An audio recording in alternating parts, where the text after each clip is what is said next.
Hello, Big Man Up Top listeners, Ed here. We are back with another summer special, but before I introduce it, I just want to plug our YouTube channel. Yes, that's right. If you've been listening over the last few weeks, you will have heard me talk about the Big Man Up Top YouTube channel. On there, we're going to be having full-blown video episodes from next season onwards. But also, we've got loads of behind-the-scenes stuff. We're going to be doing Q&As. There's a section on there called Posts where you can see Joe and I just posting and saying hi and letting you know what we're up to. We're really excited to create this Big Man Up Top community. We want this to be more than just a podcast where we're talking nonsense at you, but we want you guys to get involved and be a part of the conversation. So you can find that at Big Man Up Top Pod on YouTube. So if you go to youtube.com/at Big Man Up Top Pod, you can find us there. Come and say hello and be a part of the conversation. But today we have a full episode for you with Derek Jefferson. I chatted to him earlier in the season. What a guy he is. Derek Chopper Jefferson, who played for Ipswich Town, Wolverhampton Wanderers, and even played against Pele in the United States. And he has an incredible story about how Jesus managed to change his chaotic life off the field. I know you're going to love it. So here's my chat with Derek Jefferson.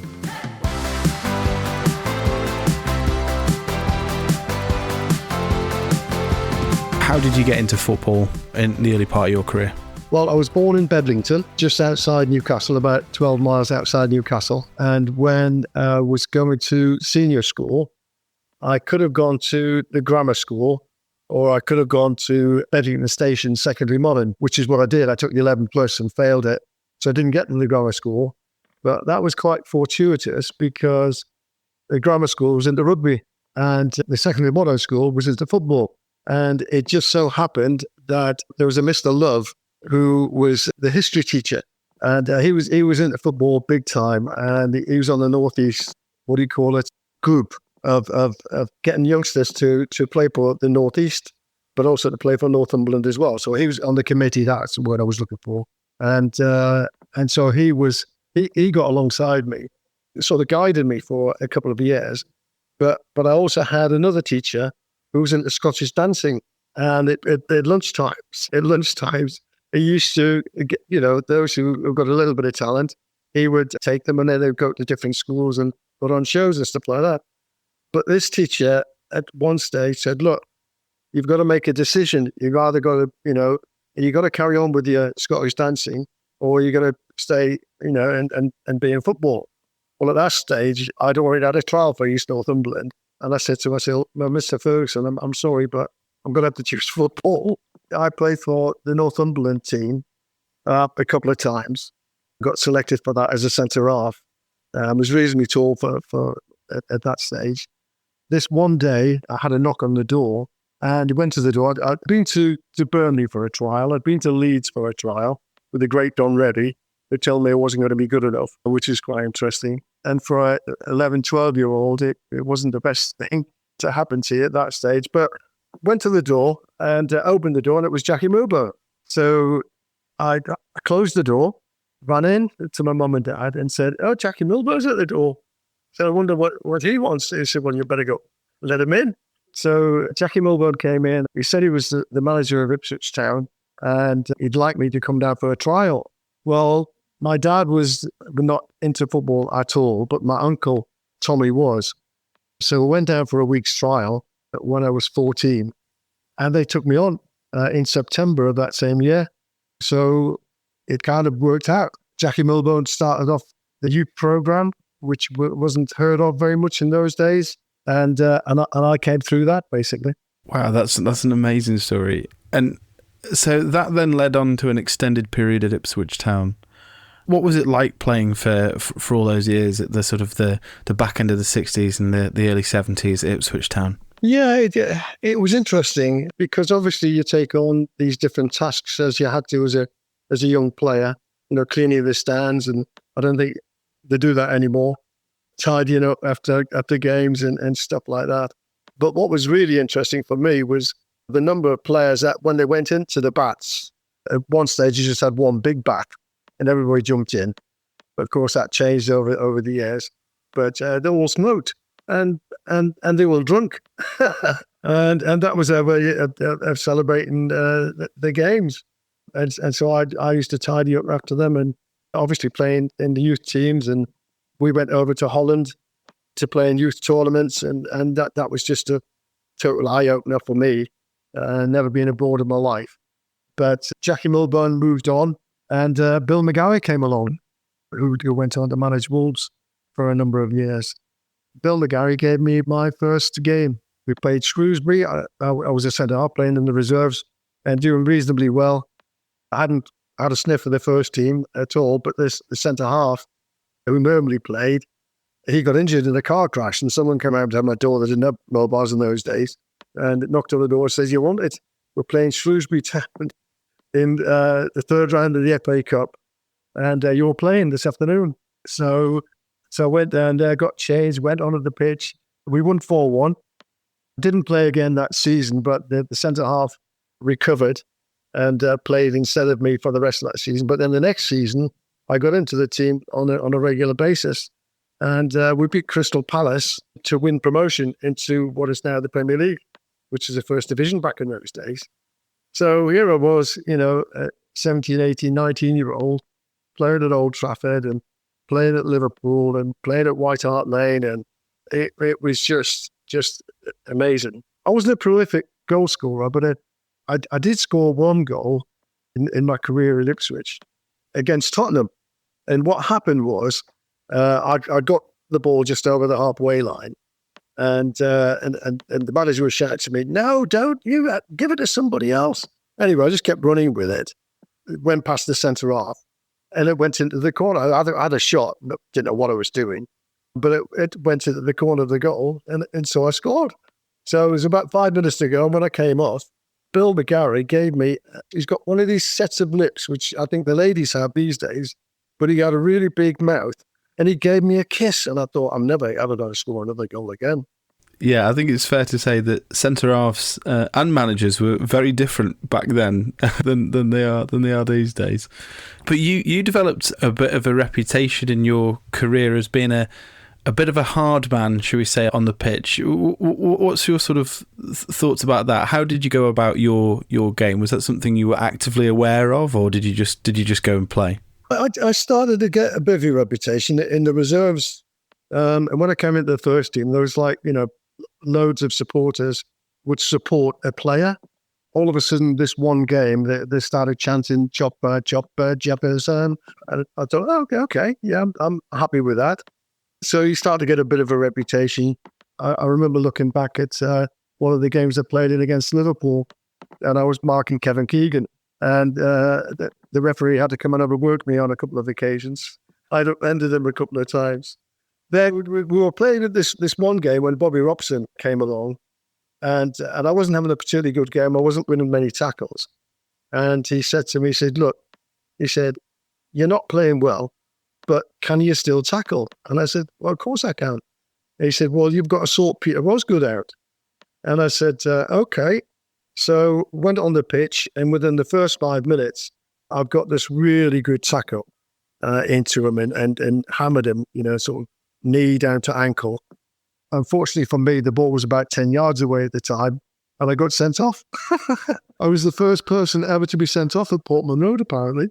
Wow. I mean, I think it's safe to say as well that refereeing standards, the bar has definitely changed over the years as well, hasn't it? Yeah, I mean, it's funny because I watch games these days, and I'll say to my sons, look how many times he rolls. And that's what it used to be with the Italian league when that used to be on. And they would roll about 12 times, just to get the referee's attention. A different game, though, isn't it? Very much so, very much so. You went to play in North America, didn't you? Tell us a bit about that. Yeah, Bobby Robson came along, and I got transferred.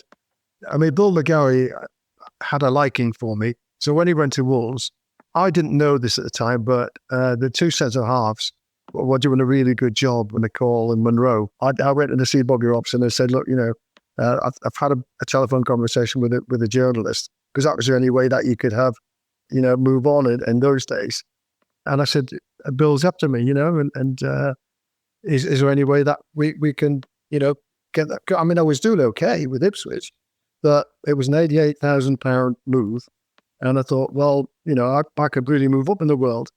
So eventually he let me go. It took a little bit of time and we fell out over it big time. And it was only being there 2 or 3 months. I mean, I signed for Wolverhampton and I'd suddenly realised, it came to me all of a sudden that all I was there for was to put pressure on the 2 guys who were already in the side. They were doing a great job. So I only got 2 or 3 opportunities to play. And I think I played 51 games in 3 years or something like that. So I was playing in the reserves and this guy came alongside me after one game and said, look, I'm running the Boston Minutemen. I'll buy you to come over in the close season and play for us. And I went to Bill McGarry because I said to him, I said, look, I'm not getting games and whatever. So he said, yeah, well, yeah, go on, off you go. So there I was, and Freddie Laker flying from London to Boston and playing for Boston. And of course, you're playing up all over the place. I mean, I didn't realise that at the time. I mean, I got into the side and I was enjoying myself. But you play all down the East Coast and then you go play on the West Coast, in Miami and Washington and whatever. But then I got transferred to the Washington Diplomats, which again was quite interesting. But the interesting thing about it was that I played the same teams again, having not got out to the West Coast. That meant that I played against Pele 4 times. What was that like, playing against Pele? I was on the same pitch. Couldn't get near him. It was amazing. I didn't think anything of it at the time, but when you hear about him and the stories and your grandfather and stuff. I mean, I remember the goalkeeper, I think his name was Chinaglia, kicking the ball out and it bounced on the circle. And I was ready just to go and head it. And Pele ran underneath it and backheeled it over his head and kept on running.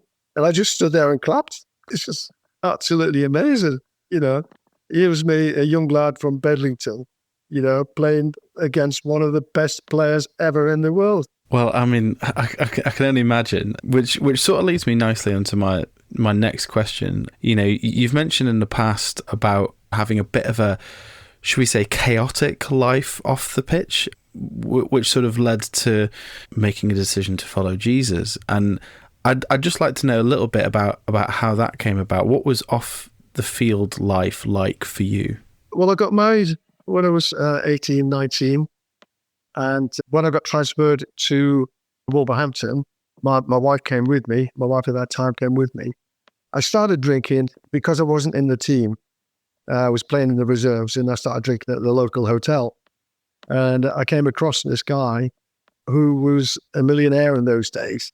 We started going out drinking and I used to drive his Rolls Royce around. And he lived in Miami, which was quite interesting because when I went to play in Miami, he came along and got me off the plane, which is quite interesting as well. But my wife got pregnant when she was at Ipswich, and I moved, and she came with me. My daughter, unfortunately, she was too long in the birth canal, and she had some real problems, and had to go down to hospital down in London to be checked over. And after 2 years, we got a phone call from the local hospital to say that she'd passed away. And that was tough. It's amazing, isn't it, when you do so many talks and stuff, and when you come to that bit, We can stop if you need to, Derek. I'm conscious of how difficult this story must be for you. Yeah, it's really tough. I can keep going. A lot of it was down to how I was trying to control my life without taking any concern from my wife at that time, and totally being selfish. One of the ways that I kind of coped with it was drink, and that's how I met this multimillionaire or millionaire, whatever he was. We do all sorts of different things, which not worth mentioning anymore, but it was all just selfishness, really. I was trying to make my own decisions in my own time and whatever. What I decided to do was because Bobby Robson was kind of the forerunner in terms of getting these younger kids who come into the side to take their qualifications. So I went and got my badge at Lilleshall, which is where they trained coaches in those days. And I did really well. And I was invited back the next year. But at the same time, I've got this invitation to go to America. So I was a qualified coach in America, looking to do something else. I wasn't playing in any of the teams then. I'd gone back to do some coaching and got involved with a local guy who ran all these teams up and down America, which again was quite interesting. But I was also a part of the PFA, which is the Professional Football Association. And they have contacted me and said, look, you maybe not at the end of your career, but there's a possibility of getting a coaching job back in England, which I turned down. But then I had one in Australia and one in Greece, would you believe? And I turned them both down. I got this opportunity to go to Yeovil, which I thought, well, okay, my marriage wasn't doing very well for all sorts of different reasons, as you can understand. And I thought, well, if I can get there and start a fresh type of thing. And again, without considering what my previous wife was going through. So I was back in England and I got a phone call. The PFA had already negotiated for me to go down to Yeovil on the Monday, but on the Sunday I got a phone call from the chairman of Yeovil to say that the job had been taken over by Barry Lloyd. And I was obviously sick as a parrot, as they say.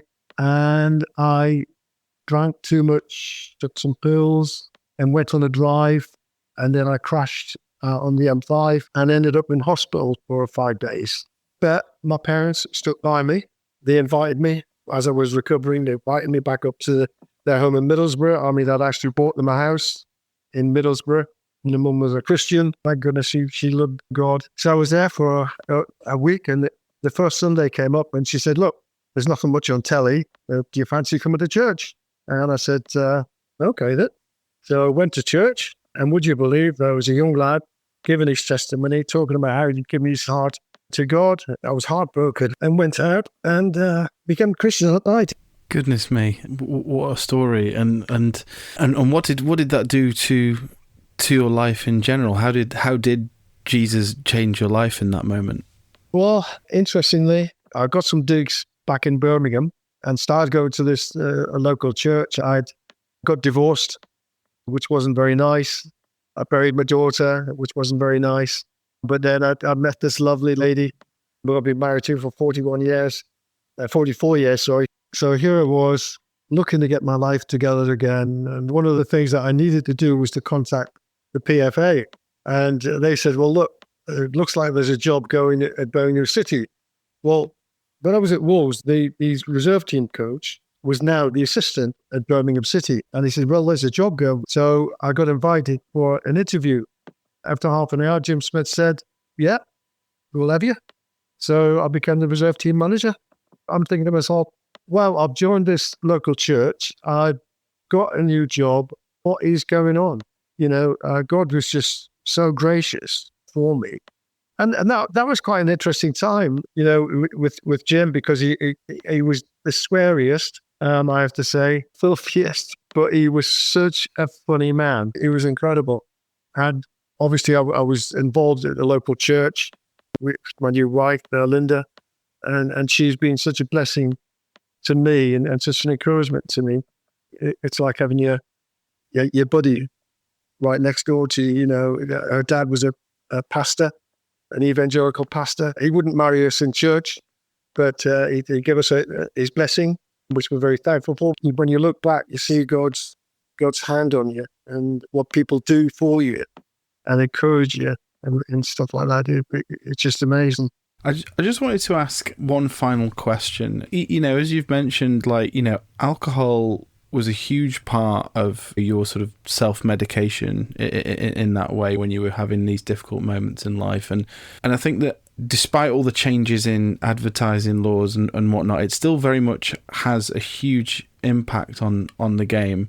Do you have any thoughts on modern players and alcohol's sort of influence in the game at the moment, or maybe how that compared to what it was like back in your day? Yeah, I mean, back in the day, the first thing you did, after a game was you'd go into the big room upstairs, and there was free booze for you there, and then you'd go on to a club afterwards. There was none of this recovery days and whatever they do these days. It has totally changed. I mean, I do think drugs have an important part to play these days as well. But alcohol, the players just can't drink like they used to do. I mean, they're athletes now. You know, when you consider they're playing 2-3 games a week and they have to run up and down. I mean, you know, my team's Newcastle, and I watched them get beat 4-1 at the weekend. They only have a couple of days recovery. And so, and they get monitored differently today. If there is anything in your bloodstream, then, you know, you'll get hauled up about it. And a lot of players just don't do it.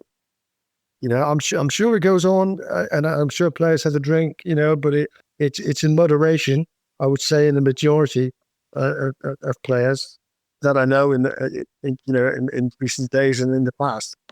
But nothing like what you used to. I mean, Brian Clough would actually give them a drink of whiskey just as they were running out. You know, you probably heard that story before. Well, of course, that doesn't happen these days. I'm sure people do have their binges, but then they've got to be aware that they're going to be looked at and they're going to be monitored. If they want to survive and want to do well and want to climb the ladder, they're going to have to behave. If you had 20 seconds, 30 seconds to speak to somebody who maybe is in that spiral like you were earlier in your life, what would you say to them? I say, go and get yourself into rehab. Go and sort yourself out. It isn't worth it. You're not going to achieve anything by doing what you're doing. It's a complete waste of time. You've just got to stop. And there's only one person that can do that, and that's you. Derek, this has been an absolute privilege. Thank you so much for spending the time with me. No, it's a pleasure. So there we have it, Derek Jefferson. What a guy. I absolutely loved that story, and I hope you did too. One more big plug for the YouTube channel. Please go to youtube.com/@BigManUpTopPod and come and say hi. Come and be part of the conversation. Come and comment on our videos and comment on our posts and say hello. We really want to create this Big Man Up Top community, and people are already on there saying hello and interacting with each other. So yes, come along. We've got more summer specials coming up. We are live at the National Christian Football Festival soon. You're going to hear my story as well, and lots of other exciting stuff coming before we start the next season. And let me tell you, it's going to be a good one. See you soon.